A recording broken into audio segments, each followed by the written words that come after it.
প্রায় ২ বছর পর আবারও চালু হচ্ছে বাংলাদেশিদের জন্য ভারতের ট্যুরিস্ট ভিসা। আগামী ২৮ জুন থেকে শুরু হচ্ছে আবেদন গ্রহণ।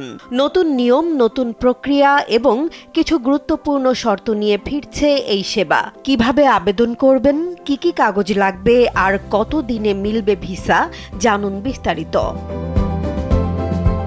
বৃহস্পতিবার ঢাকায় দায়িত্ব গ্রহণের পর ভারতীয় ভিসা আবেদন কেন্দ্র পরিদর্শন শেষে নতুন হাই কমিশনার দীনেশ ত্রিবেদী জানান, ২৮ জুন থেকে বাংলাদেশিদের জন্য নিয়মিত ট্যুরিস্ট ভিসা আবেদন শুরু হবে। এক্সপার্ট ইঞ্জিনিয়ারদের দক্ষ হাতে দেশের মানুষকে প্রতিদিন সুরক্ষিত রাখার প্রত্যয় নিয়ে এলো সেফ সার্কিট ব্রেকার। প্রথম ধাপে ঢাকা, চট্টগ্রাম, খুলনা, রাজশাহী ও সিলেটের ৫টি কেন্দ্র থেকে আবেদন নেওয়া হবে। ২০২৪ সালের আগস্টে রাজনৈতিক অস্থিরতা ও নিরাপত্তাজনিত কারণে ট্যুরিস্ট ভিসা সহ বিভিন্ন কার্যক্রম সীমিত করা হয়েছিল। দীর্ঘ বিরতির পর আবারও স্বাভাবিক হচ্ছে সেই সেবা। আবেদন করতে হলে প্রথমে ভারতের অনলাইন ভিসা পোর্টালে গিয়ে রেগুলার ভিসা আবেদন ফরম পূরণ করতে হবে। দেশ হিসেবে বাংলাদেশ এবং ভিসার ধরন হিসেবে ট্যুরিস্ট ভিসা নির্বাচন করে ব্যক্তিগত ও ভ্রমণ সংক্রান্ত তথ্য সঠিকভাবে দিতে হবে। আবেদন সম্পন্ন হলে পাওয়ার ওয়েব ফাইল নম্বর সংরক্ষণ করতে হবে। পাশাপাশি ডিজিটাল ছবি আপলোড করে আবেদনপত্র প্রিন্ট ও স্বাক্ষর করতে হবে। ভিসার জন্য পাসপোর্টে অন্তত ৬ মাসের মেয়াদ ও ২টি খালি পৃষ্ঠা থাকতে হবে। জাতীয় পরিচয়পত্র, ঠিকানার প্রমাণ এবং পেশা ভিত্তিক নথিও জমা দিতে হবে।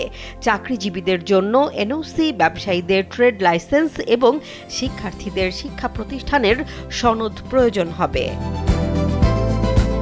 আর্থিক সক্ষমতার প্রমাণ হিসেবে গত ৬ মাসের ব্যাংক স্টেটমেন্ট অথবা অন্তত $১৫০ বৈদেশিক মুদ্রা অনুমোদনের তথ্য দেখাতে হবে। আন্তর্জাতিক ক্রেডিট কার্ডও বিকল্প হিসেবে ব্যবহার করা যাবে।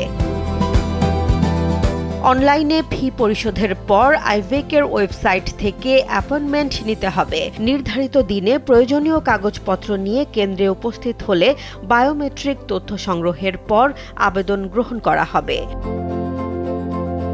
সাধারণত ৩ কার্যদিবসের মধ্যে ভিসা প্রক্রিয়া সম্পন্ন হয়, তবে বিশেষ ক্ষেত্রে সময় বেশি লাগতে পারে। আবেদনকারীরা অনলাইনে স্ট্যাটাস জানতে পারবেন এবং SMS এর মাধ্যমে পাসপোর্ট সংগ্রহের বার্তা পাবেন।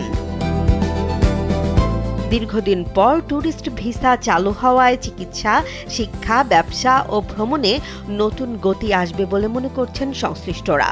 তবে আবেদন জমা দেওয়ার আগে সব তথ্য একাধিকবার যাচাই করার পরামর্শ দিয়েছেন তারা। জেসমিন জাহান, কালবেলা।